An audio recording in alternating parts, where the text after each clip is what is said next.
This is a 1965 Gretsch Country Gentleman made on the exact same assembly line as George Harrison's 1963 Gretsch Country Gentleman that he played on the Ed Sullivan Show, as well as countless other performances with the Beatles during their touring years. So this particular guitar, believe it or not, actually belongs to my dad. So before you get the wrong idea, no, we are not rich people. My dad bought this guitar in 1978 while browsing a music store in Los Angeles. And if you're familiar with the San Fernando Valley, you'll know exactly the environment that I'm describing.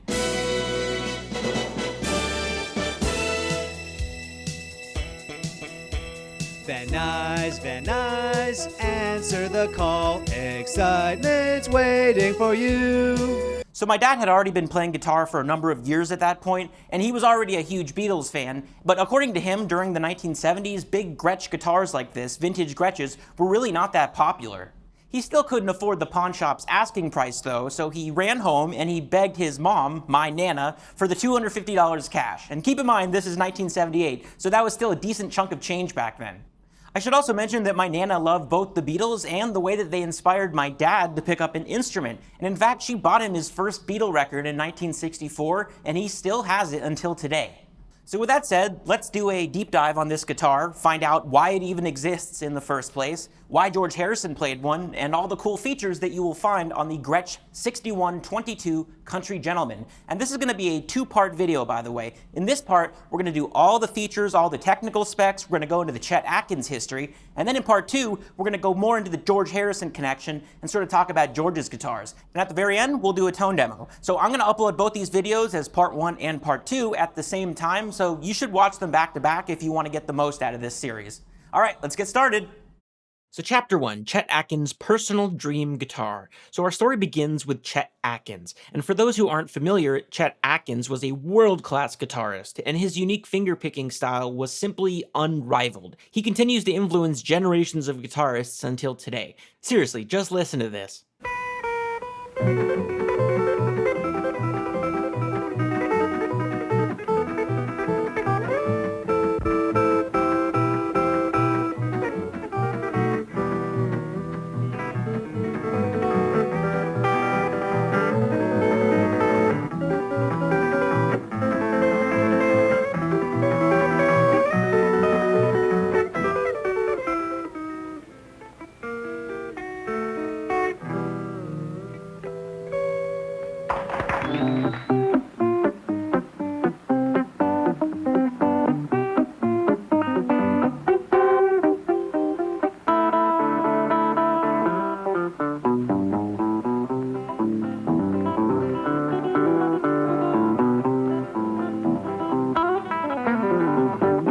So nowadays, Chet Atkins is sort of known for his association with Gretsch guitars, but this actually wasn't always the case. In the early part of the 1950s, he's actually often pictured playing other brands, like this modified D'Angelico. So why did Chet Atkins even play Gretsch guitars, and how does this story eventually lead to George Harrison? Well, to answer that, we sort of have to go into the history of this guitar and find out why it even exists in the first place. In 1954, Gretsch's idea man and brand ambassador Jimmy Webster, also a talented musician himself, approaches Chet, and he offers a partnership and the opportunity to design his own signature guitar. Chet agrees, but there's something that he doesn't know. Webster has already completed the majority of the design. In 1955, the Gretsch 6120 Chet Atkins hollow body is finally released to the public. Although today we refer to this instrument as the Nashville model, it's important to note that this name didn't really come along until the mid-60s. That said, I'm probably going to say Nashville at times, just to speed things along here. Now, although Chet did have some of his requests granted after reviewing initial prototypes, including the addition of a Bixby unit, a metal bridge, and a metal nut, he was reportedly less than thrilled about the final product. You see, the 6120 has a very in-your-face cowboy and western theme, something that Chet himself was not a fan of, perhaps because he was a southerner from Tennessee. The first thing that jumps out is the large G on the body, meant to look like a cow brand. These earlier models also had an inlaid steer head on the headstock, as well as rancher-themed fretboard inlays like cacti and these things, which I think are yokes for oxen.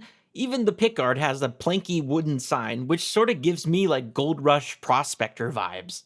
Even the included leather strap featured cows and cacti with gorgeous inlaid hardware. Seriously, this might be the most beautiful guitar strap I have ever seen, and it was included in the case. I should also mention here that Gretsch also produced what was essentially a solid body version of this guitar, the absurdly rare 6121. This model even took the Western theme a step further and lined the sides with decorative leather and studs, which I have to admit is pretty freaking cool. But within 2 years, Gretsch had toned down the Western imagery. The branding was gone, the headstock now featured a more simple horseshoe design, and the fretboard inlays were changed to Gretsch's more refined hump block inlays. The metal nut was eventually ditched as well for a simpler zero-fret design. But this video isn't about the 6120 or the 6121, so why am I even telling you all this? Well, I'm trying to emphasize a point here that Chet Atkins' unhappiness with the previous models is what directly led to the creation of this one, and it would give him a chance to finally design a dream guitar with the features that he actually wanted. Okay, Chapter 2, the 6122 Country Gentleman is born. So Chet Atkins had two nicknames. You know, there are a lot of good guitar pickers all over this wonderful country of ours, but we think we have just about the greatest. In fact, we always refer to him as Mr. Guitar himself. And he was known as the Country Gentleman. They're always asking about one gentleman down in Nashville, Tennessee. Right here he is to play for you folks, Mr. Guitar, Chet Atkins. This was chosen for the name of his model, and in 1957, the 6122 Country Gentleman was born. What makes it different than the previous ones? So first, the Country Gentleman is a thin-line arch top. Gretsch's first, by the way, meaning it was a fair amount shallower, around 2 1/4 inches compared to the 2 3/4 inch depth of the Nashville. Later Country Gent models, like George Harrison's, and my example here, were even thinner at 2 inches in depth. However, the Country Gentleman makes up for this by being a full 1.5 inches wider than the Nashville, coming in at 17 inches versus 15.5.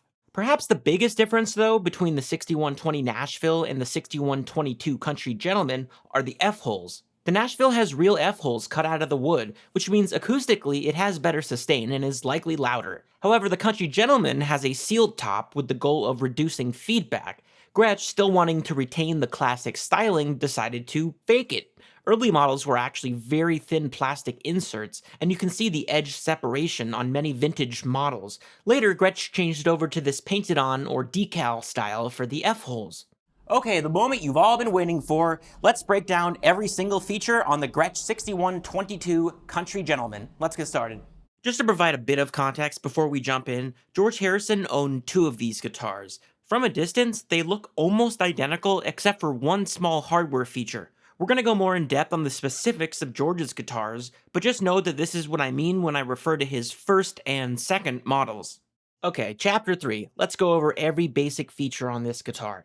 First, the wood. The Country Gentleman has a maple body and neck, but they came standard with a really dark stained walnut finish. I should also point out that all the way through 1962, they came with a really gorgeous flamed tiger stripe finish. George Harrison's first Country Gentleman actually had this unique grain pattern, but it's really hard to spot due to the dark finish. However, you can see in several photos that his guitar definitely had one of these deluxe flame tops. Subsequent models, like this one, as well as George's second Country Gentleman, did not have these figured tops. And before you say it, no, George Harrison never had a black Country Gentleman with the Beatles. You thought it was black because you saw it on black and white TV. And don't blame yourself, because this rumor was falsely repeated for decades, even by big-name guitar salesmen who relied on color-adjusted images to sell them to you. See guys, I have been around a while. As I said earlier, these F-holes are not real, and they are the later painted-on style. Some models actually have them outlined in white, but this particular model is exactly like George's and are just plain black. They're actually almost hard to see if you're not looking closely. The fretboard is a beautiful dark black ebony, and it contains pearloid inlays. At the top we have a 0 fret, and the headstock itself features this individualized nameplate containing the serial number of the guitar. We also have a beautifully hand-inlaid Gretsch logo, and side note, I always liked how vintage guitars are never perfect with this stuff, especially when it comes to the inlays. I imagine this took a very skilled person with lots of patience and a steady hand. Going back to the front side of the guitar though, you'll immediately notice that it has 2 cutaways. However, original models were traditional single cutaway guitars, and it really wasn't until 1962 that they became double cutaways. This is also the model a certain musician from Liverpool ended up with. Next up, let's talk about the hardware. Everything is gold-plated. From top to bottom, the tuners were originally Grover's Imperial 151 full-size model. This is what George Harrison had, and the Art Deco stair-step design is undoubtedly very classy. However, later models like this one came with Grover's more ergonomic version of this tuning head, the 152 Imperial. They are virtually identical, except for the larger button, and although these bigger tuning heads are more comfortable to use, people who want the vintage look can easily swap them out as they just screw right off. We're going to come back to the pickups, so don't worry, but the knobs and switches are all gold-plated as well, and the electronics work like basically every other Gretsch from this era. If you want to see a deep dive on that, you should check out my video on the Gretsch Tennessean, but the quick summary is that the top switch is basically your pickup selection, and the second switch has 3 predefined tone settings. This lonely knob here is the master volume, and these two are individual pickup volumes. This last switch is a standby, which is sort of an old-fashioned feature. It basically kills your entire guitar while someone else is introducing the next number. For our last number, I'd like to ask your help. The bridge here is like the one on George's guitar, but I do have to say that this particular one is not a vintage one. That's why it's a lot shinier than the rest of the guitar. That said, these bridges are also gold-plated, and the wood section underneath is ebony. Why did I change this bridge? Well, for whatever reason, this model came with Gretsch's Space Control Bridge, and I don't mean that it came with it from the factory, I mean that when my dad got it, it had that bridge on it, and it totally sucked. I really don't know if it was original, but I have seen quite a few other country gents that also have these bridges. We switched it out for the classic Gretsch bar bridge, and it's a great example of if it ain't broke, don't fix it. The original bar bridge sustains and intonates much better in pretty much every way. We're also going to come back to these felt pads and levers here, but reaching the bottom, we have a Bigsby B6 model, but you notice it doesn't quite match the B6 on Bigsby's website. That's because this is Gretsch's special branded version of this with a unique V-shaped cutout. This one is gold-plated, but it's worth pointing out that this is a feature that Bigsby only started doing for Gretsch in 1962. Prior to this, they came with a standard aluminum finish, despite the rest of the hardware still being gold. And if it's been driving you crazy, we're finally going to talk about what these little lever switches do. These are string mutes, and we're going to come back to them in a second, but I mentioned them for a reason. If you take a look at the back of the guitar is double bound and features a leather pad. You might think that this pad is just there for comfort or to look fancy, but it actually hides a necessary eyesore. It unsnaps from the guitar, revealing a removable plate, which was actually the only way for Gretsch to install the mute apparatus. So these things are string mutes. When you flip up the lever, it raises these felt pads and puts pressure on the strings. These pads are replacements, as the originals have long since disintegrated, but it doesn't really matter because, well, nobody ever really uses these. There's really no situation I can think of where a fixed mute would be better than just using the palm of my hand. These mutes are quite useful for something else though. Dating these vintage guitars. That's because there's a fair amount of variation to how Gretsch worked this contraption into the guitar itself. So first, these mutes didn't even appear on Country Gentleman guitars until 1962 or so. Initially, they were controlled by turning 2 additional knobs. One mute controls the low strings and the other controls the high strings, 3 and 3.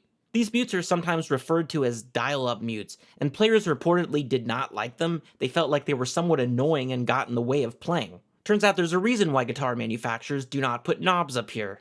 George Harrison's first Country Gentleman had this arrangement with dial-up mutes. Around 1963 though, Gretsch changed the mechanism to these 2 lever switches instead, a less obtrusive design, while also eliminating the need to turn a knob. I will say that the red felt around the switches is a classy touch. Fun trivia, according to Ed Ball, the Gretsch guy, who we're going to talk about a ton in a moment, these were actually felt pads from the Gretsch horn department. Isn't that hilarious? They kept this arrangement through 1965, just like this example here. In 1966, though, they changed the felt to black, which you'd think it wouldn't really matter that much, but it really does change the look, doesn't it? Let me know what you prefer. I'm team red felt myself. Later models even refined this mute setup even further by replacing the whole thing with just a single mechanism. One switch, one big ol' mute. But honestly, I don't think it really mattered for most players because no one used them. And before you ask, no, George Harrison probably never used these mutes. How do I know this? Well, the fact that he literally removed one of the knobs on his first model would indicate that he wasn't exactly relying on this feature. Okay, chapter 4, the issues with dating vintage Gretsch guitars. So I gotta take a moment and thank Ed Ball. He wrote these two books, and this video would not have been possible without him. If you're a fan of vintage Gretsch stuff, I recommend these books because there's a lot of information in here that is just not available on the internet. The unfortunate truth is that Gretsch's factory suffered a brutal fire in 1973. This led to them losing all of their company records, including production history dating back to their company's founding. I think it goes without saying that that really sucks, which would be a huge understatement. As a result, the only way to accurately date Gretsch guitars now is by working backwards. That's where Ed comes in, and he's been documenting and compiling Gretsch serial numbers now for over 20 years. He's actually discovered 7 different serialization systems that Gretsch used from the 1920s to the 1970s, and he's done this by gathering detailed information from thousands of Gretsch owners around the world. So Ed explained to me that using a combination of several methods, pot codes, original purchase receipts, other instruments that were in the batch, he's managed to sort of compile a database that is far more accurate than Gretsch's official one or anything that you'll find online. So let me give you some examples of how Ed's research has helped me to date these guitars, including George Harrison's. If you guys have been watching my channel for a while, you'll know that I know a thing or two about Beatle guitars. As far as I know, I'm the first person in the world to actually dig up an original film negative showing the serial numbers for 2 of George Harrison's lost guitars, his Gretsch Tennessean and his second Country Gentleman. I will put links to both of those videos in the description. When dating George Harrison's guitars, I compared the grainy negatives to several possible serial number options listed on Gretsch's official website, as well as Guitar HQ, which is probably the oldest vintage guitar resource on the internet. I thought Harrison's Sullivan Gent was 60740. It turns out that there has never been another Gretsch guitar documented in that 607 batch. That's actually a group of banjos. However, the 507 batch of guitars is a verified Country Gentleman group, and in fact, a member of the Gretsch Talk forums even owns 50741, presumably the next in line after George Harrison's. This would indicate that George Harrison's second Country Gentleman was probably a 1963 model. As far as George Harrison's Tennessean, I had guessed 55478. As it turned out, Ed had already documented an existing 100-unit batch of Tennessean guitars in the 55400 to 55499 group, so my guess was right on the money. So let's just talk about my dad's Gretsch for a second. The serial number here starts with 699, and according to Gretsch's website, this should place the guitar somewhere in 1964. But according to other instruments from this era, this is just impossible. 69602 has pots dated from May 1965, and 69657 has pots dated from April. Finally, we know the production switched from Gents to Tennesseans around the 701 series because we have an example with an original bill of sale from July 1965. So unless this Gretsch is capable of time travel, there's simply no way it was built in 1964. Most likely, this model was produced somewhere between May and July of 1965. According to Ed, this guitar was probably produced as part of a huge production batch totaling nearly 500 guitars in response to the rapid rise in popularity due to a certain British guitarist. So bringing it all back around, let's finally talk about these pickups. On mine, you'll notice that they're both different. On George Harrison's, though, they would have been matching. So let me explain this. The lower one is actually called a HiLo'tron, and the original patent dates back to 1957. I actually dug it up, and Raymond Joseph Butts, commonly known as Ray Butts, filed it in January 1957. As we can see here, the patent was not approved until 1959, and most of the pre-59 examples here are simply blank, but some of them have this super tiny patent applied for imprint, which I'm assuming is incredibly rare. But either way, it's worth noting that Ray should be known by every guitarist. By inventing the HiLo'tron, he's technically the inventor of the humbucker. He even says so right in his patent. The extremely undesirable effect of external magnetic disturbances such as hum and noise is eliminated because any electrical signals thereby produced in the pickup are automatically cancelled. And side note, a lot of people claim that Gibson's PAF was the first, and you know what, it might have been invented first, I don't know, but if we're going by patent approval date, technically, Ray beat Seth Lover to the punch by about a month or so. After the patent was approved, though, these pickups would have the number just stamped right in, as seen here on my model. Either way, these are part of Gretsch's signature sound, and everyone has used them, from George Harrison to Brian Setzer. Gretsch Country Gentleman models came with 2 of these in the early years. Now, I love Gretsch pickups, and according to TV Jones, these Filtertrons should sound somewhere between a Fender single coil and a darker Gibson humbucker. Now, sometime in 1964, Gretsch updated this model and started putting a newer pickup in the neck, an updated version of the Filtertron called the Supertron. It's supposed to have a more balanced tone, better low end and mid response, but to be honest with you, I've never been able to hear much of a difference. At least according to TV Jones, these vintage ones are supposed to be more aggressive, but again, as far as pickups go, they're pretty smooth all around. And if I'm being completely honest, they sound almost identical. I actually looked up the patent number on this one as well, but I was kind of confused because it led me back to the Filtertron. That's when I realized that I was an idiot and the patent number is the same. I think that should tell you something about how similar they are in construction though. And in fact, because I'm a nerd about this stuff, if you look at the patent, it's clear that Ray thought of this from the very start. In the diagram, you can clearly see a rail-like setup, just like the Supertron has, and his description for this section says, the second embodiment of this invention is identical to that shown previously, except for certain features. The individual pole pieces have been replaced by two plates or bars of magnetic material, such as soft iron. He goes on to explain how this should help with decreasing tonal coloration that is caused by interactions between individual pole pieces and the strings vibrating. That's a bit above my pay grade, but I'll leave a link to all the patents I discussed in the description. Now, regardless of whether it's a bridge or a neck or a Filtertron or a Supertron, just know that these pickups are all very low output vintage, and according to TV Jones, they should be somewhere between 4 to 5 ohms of resistance. And by the way, quick side story, TV Jones is a real guy, and I actually didn't know that. I thought it was just some company. He's a luthier, Tom V. Jones, who sort of made a name for himself as the Filtertron expert after working a lot with Brian Setzer. So they even sell reissues of both the Filtertron and the Supertron, and if you can't make up your mind, they even sell a half and half version called the Duotron, which I have to say looks just like Ray's patent drawing. Man, that guy thought of everything, didn't he?